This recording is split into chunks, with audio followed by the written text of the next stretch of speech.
Very good morning student. आज हम discuss करेंगे न्यूरल कंट्रोल कोऑर्डिनेशन का। आज सेकेंड लेक्चर है, वो है न्यूरल सिस्टम। आप जानते हैं कि न्यूरल सिस्टम या nervous system plus endocrine system that consisting of integrating system of body.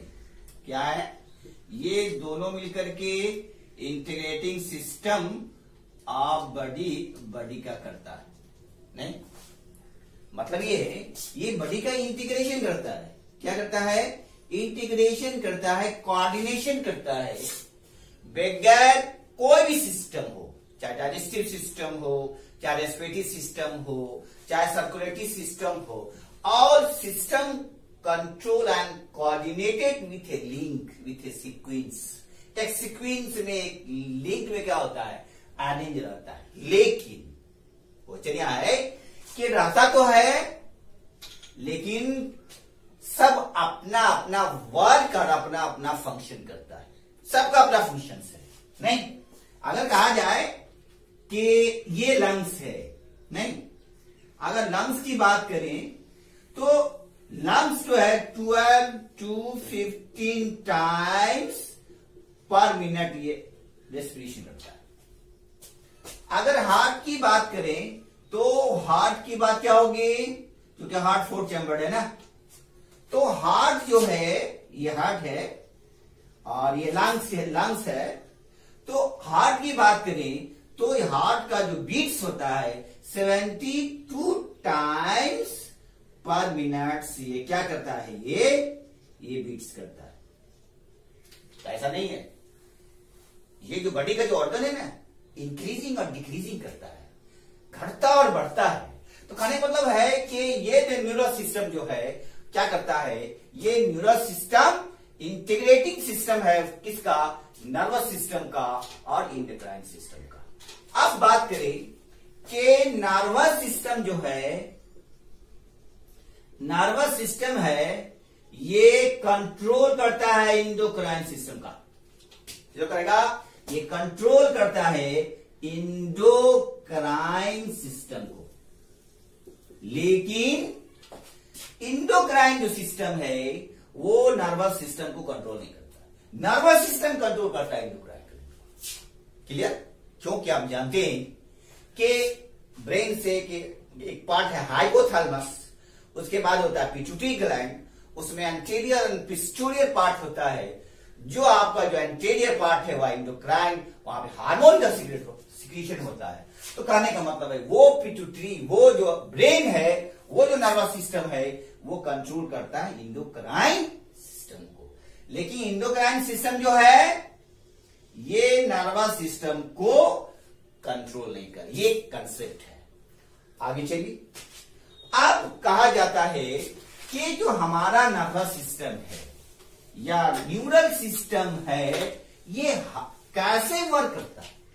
कहा जाता है कि ये जो है ना अपना अपना ऑर्गन जो है अपने अपने तरह से वर्क करता है। तो ये कैसे कंट्रोल करता है? तो आप जानते हैं कि नर्वस सिस्टम जो है क्या करेगा? ये पहले स्टिमुलस आता है। नहीं क्या करेगा? ये स्टिमुलस आता है और ये रिसेप्टर इसको रिसीव करता है। नहीं क्या होगा?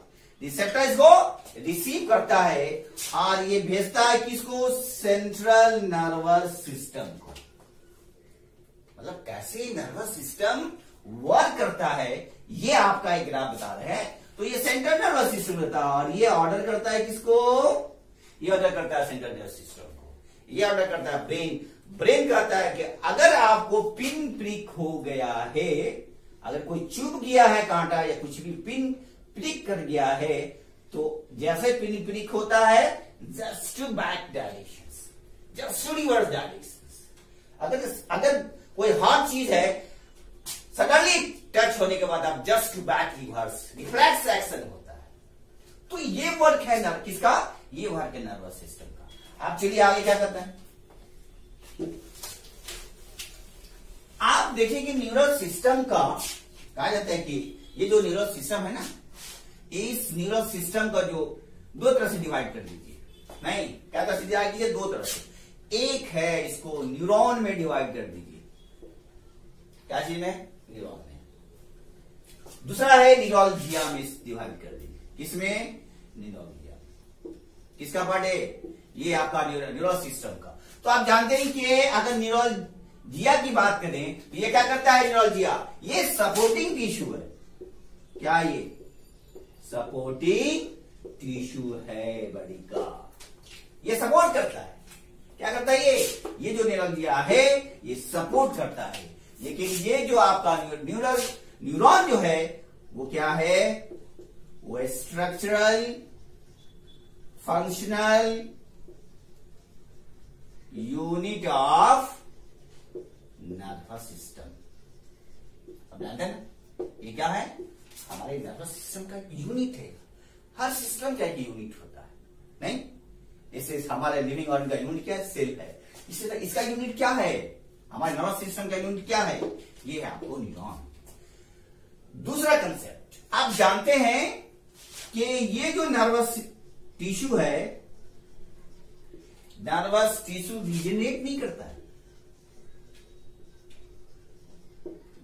रीजनरेट नहीं करता। क्यों, व्हाट इज द रीजन, अब क्यों नहीं करता है, ये क्वेश्चन मार्क। क्या रीजन है कि नर्वस सिस्टम जब क्या होता है, एक्सीडेंट होता है, जब कोई ऐसे दुर्घटना हो जाती है जिससे हमारा नर्वस सिस्टम डैमेज हो जाता है, तो वहां रीजनरेट क्यों नहीं करता, क्या रीजन है उसमें, बताएंगे। तो यहां देख लीजिए, चूंकि उस नर्वस सिस्टम में अगर कहा जाए वहां सेंट्रियोल नहीं होता है, सेंट्रियोल नहीं होता है। जब सेंट्रियोल नहीं होगा, there is no formation of spindle fibres, वहां स्पेंडिल फाइबर नहीं बने। जैसे स्पेंडिल फाइबर नहीं बनेगा, डिवीजन नहीं होगा। तो कहने मतलब आप जानते हैं कि डिफरेंट स्टेजेज में जो सेल डिवीजन होता है, जिससे क्या होता है, जिसे क्रोमोसोम लिंक रहता है, और क्या होता है ये आपका सेंट्रियोल है ना, यहीं से क्या होता है, इस सेंट्रियोल से स्पेंडिल फाइबर का फॉर्मेशन होगा। तो यहां क्या करता है, क्यों नहीं रीजनरेट करता है नर्वस सिस्टम, इसलिए कि वहां सेंट्रियोल नहीं होता है। सेंट्रियोल नहीं होता, वहां स्पेंडिल फाइबर है, वहां स्पेंडिल फाइबर का फॉर्मेशन नहीं होगा। यही है कि वहां रीजनरेट नहीं करता है, यही वजह है कि वहां क्या करता है, ये रीजनरेट नहीं करता है। अब देखिए आगे, अब कहा जाता है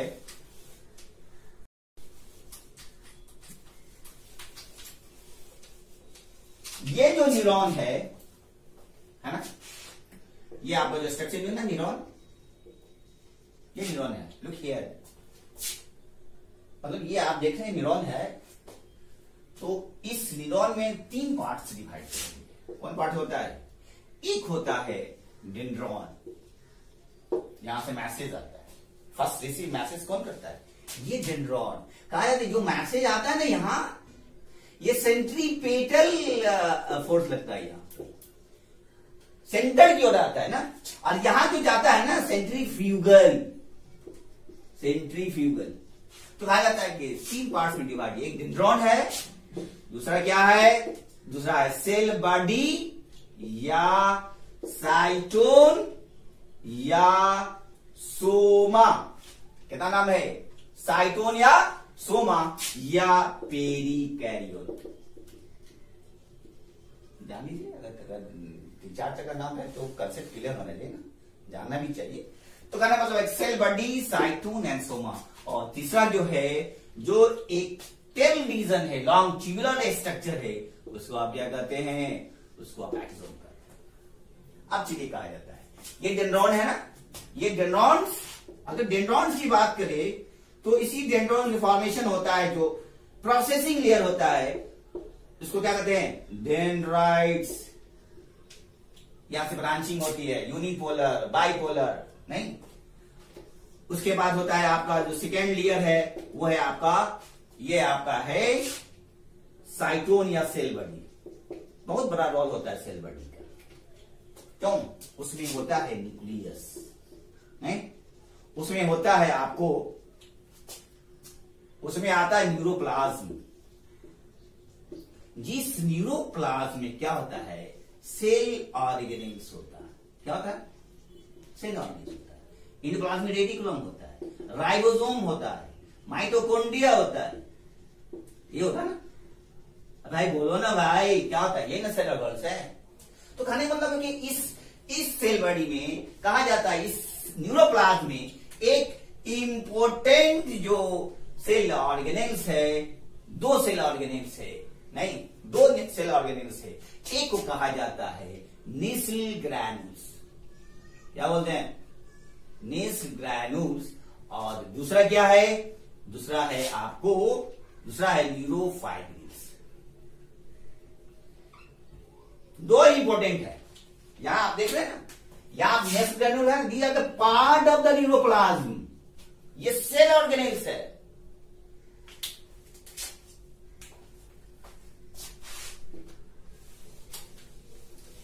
आप देखिएगा कि क्या रोग होता है। अगर नीसल ग्रैनुल्स की बात करें ना,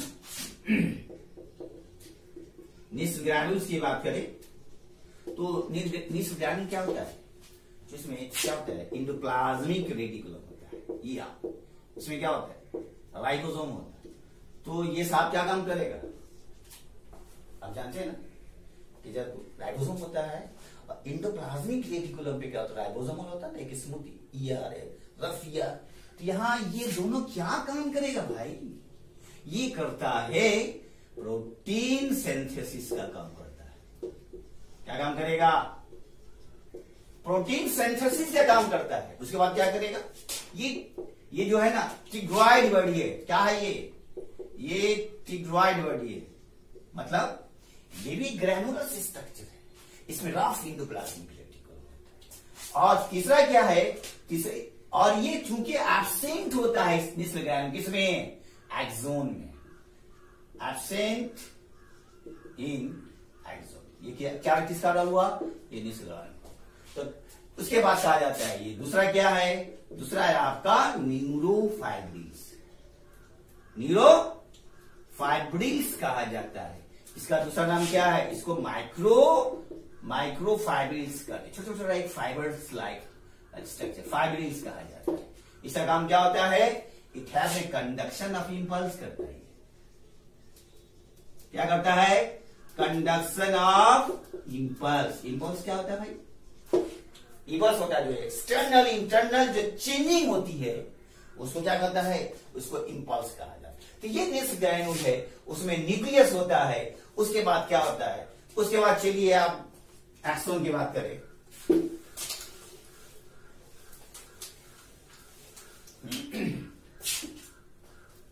आप चलिए इसको एक्सोन की बात करते हैं। तो आप जानते हैं ना एक्सोन की बात करें तो ये ट्यूबुलर फॉर्म है, ट्यूबुलर लाइक होता है, ट्यूबुलर लाइक स्ट्रक्चर होता है। टेल रीजन होता है इसमें। उसके बाद क्या होता है? इसमें डिफरेंट लेयर्स होता है। इसमें डिफरेंट 3 लेयर्स होता है। इसमें क्या होता है? इसमें होता है स्वान सेल, जो आप बाहर वाले को देख रहे हैं, उसमें क्या होता है? स्वान सेल होता है। उसके बाद क्या होता है? इसमें माइलिन शीट होता है। जो लेयर होता है इसमें 2 लेयर ना, माइलिन क्या होता है?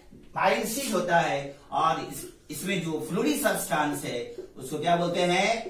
एक्सोप्लाज्म कहते हैं, जो फॉस्फोलिपिड्स का बना होता है। उसके बाद क्या होता है?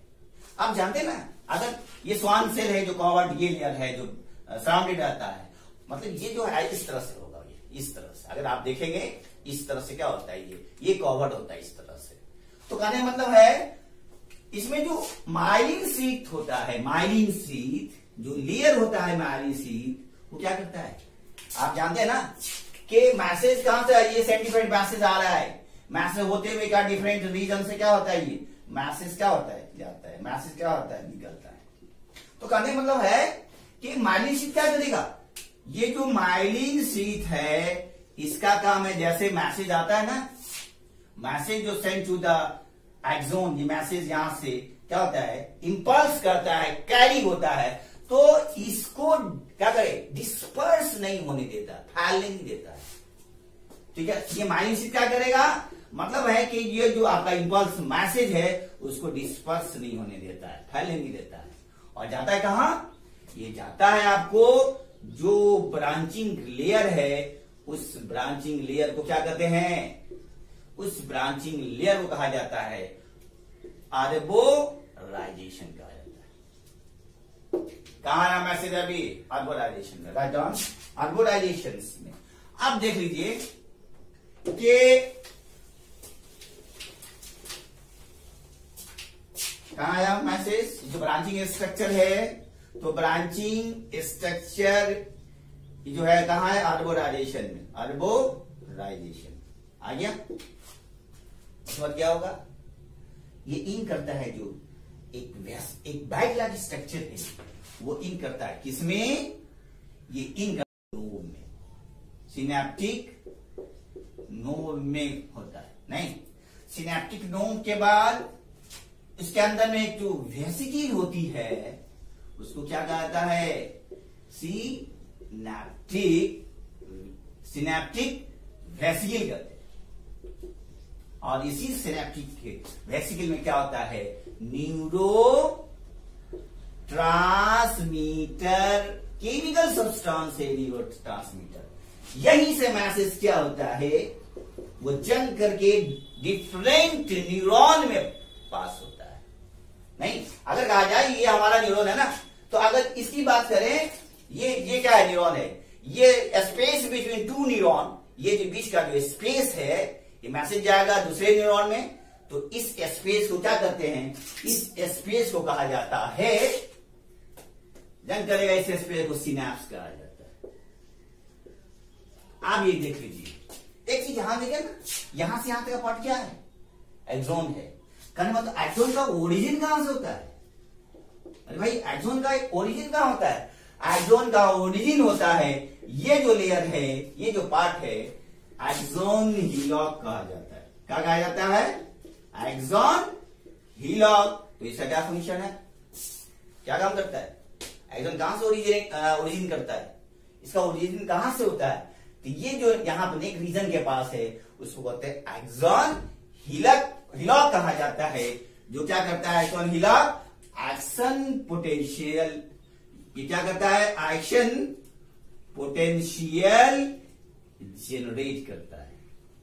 तो इस तरह से जो है मैसेज जो है आपको रिसीव करेगा डेंड्रॉन से, सेंट्रीपेटल कहा जाता है, और डिफरेंट सेल बड़ी होते हुए आपको एक्सोन होते हुए, डिफरेंट ब्रांचिंग से सिनेप्टिक नोब होते हुए न्यूरोट्रांसमीटर के जरिए क्या होता है, वो मैसेज इंपल्स होता है, मैसेज ले जाया जाता है। तो ये है आपका न्यूरल सिस्टम, जो किसके जरिए होता है, न्यूरॉन के जरिए होता है। तो इसलिए कहा न्यूरॉन क्या है, structural functional unit of nervous system. Next lecture में डिस्कस करेंगे central nervous system of human being, इसमें ब्रेन और स्पाइनल कॉर्ड आएगा। Okay, thank you.